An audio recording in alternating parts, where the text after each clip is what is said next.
As you can see, it was a terrifying Sunday for passengers on board this train just outside New York City when it came barreling off the tracks. You can see some of the train cars there just barely missing the river. Not everyone survived this crash. The injured rushed to New York hospitals, and take a look at this tonight.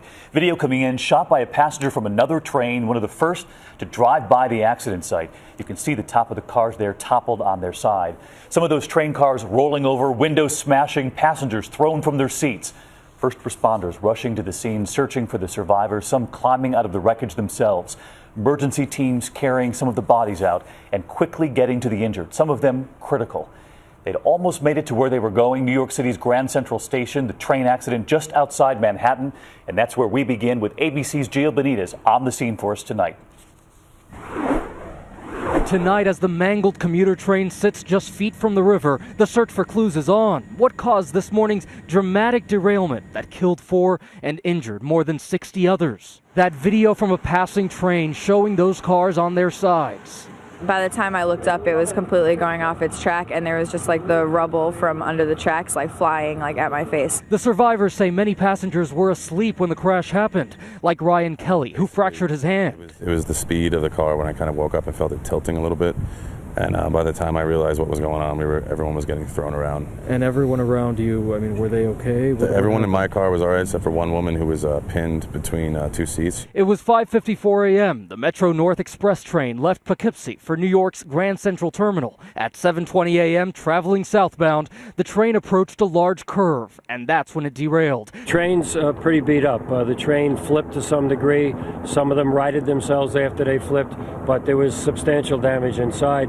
Passengers described the train as speeding at the curve, though we don't yet know if it was going faster than usual. Our mission is to understand not just what happened, but why it happened, with the intent of preventing it from happening again. Multiple reports suggest the train operator tried to apply the brakes, but that they did not work. Officials have not confirmed that. New York Governor Andrew Cuomo touring the scene of the crash, tweeting this photo. I want to thank all the first responders who have been heroic all day long. Police Commissioner Ray Kelly right there too, as all those people were rushed to the hospital. For people who use the train every day, what do you say to them? The systems are safe, just based on sheer volume. Sometimes accidents happen, but in terms of the specific cause here, that's going to have to be determined by a full investigation. So many passengers who ride those rails looking for reassurance. Gio back with us live now, and federal investigators still at the scene? That's right, David. You can actually see them down there right now searching for clues. You can bet they're going to be there all night long. And by the way, David, overnight, cranes will be moving in to start clearing that wreckage. Bringing in those large cranes. Gio Benitez leading us off. Gio, thank you. And neighbors describing the crunching metal, the screeching when the train went off the tracks. Here's just some of what we heard today. It woke me up.